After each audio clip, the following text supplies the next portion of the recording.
Thank you for walking me through that. Shifting gears to the border infrastructure portion of your portfolio.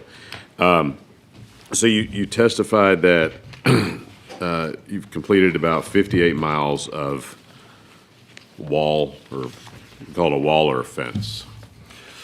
Definitely a wall, sir. right. We try to differentiate that. Let me clarify, because I have to do this quite a bit.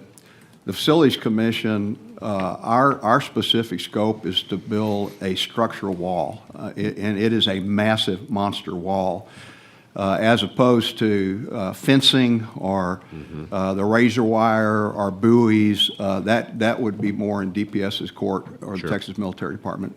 Understood. Okay, so but 58 miles, I do have that right? Yes, That's sir. what's been completed thus far? Okay. And you said that you have plans to build out up to 85 miles? Yes, Is sir, that with the current appropriation. current appropriations? And you mentioned $2.5 billion? Yes, sir. That's the cumulative appropriation up to this beginning of Cumulative this session. appropriation. So the $2.5 billion that's been appropriated for this purpose thus far, when fully spent, will result in, you project 85 miles? Approximately 85. Approximately 85, okay.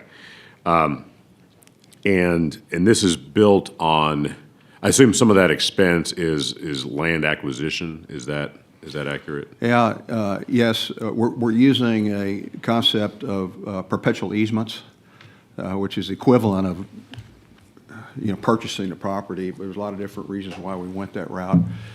So the easements are one thing, but the major cost, sir, is really the construction. And from the beginning, we benchmarked cost in the original federal or Trump wall, as it's sometimes called. And, we're talking in a range right now of give or take some 30 million a mile. It's no doubt a major investment. Okay. And how is the, so the 85 miles, is about, I think, roughly 10% of the overall length of the Texas-Mexico border.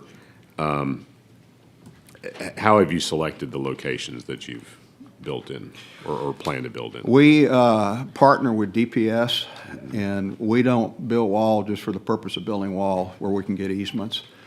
We won't proceed with closing on an easement and construct wall unless DPS indicates that's a sweet spot for them. It's a hot spot. So DPS basically directs the. Yeah, a lot of times we'll identify the building sites plan. for a lot of different reasons. It may be because we've got an opportunity in alignment to maybe have more contiguous wall, without gaps.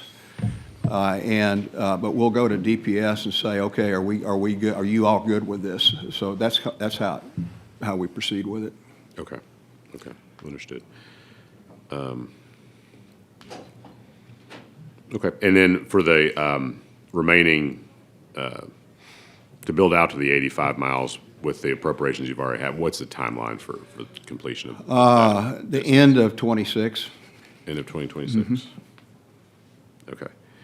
And then lastly, I know there's been talk, I think the governor has stated this publicly, that he's seeking reimbursement from the federal government for some border security-related expenses. I would assume that would include the wall construction.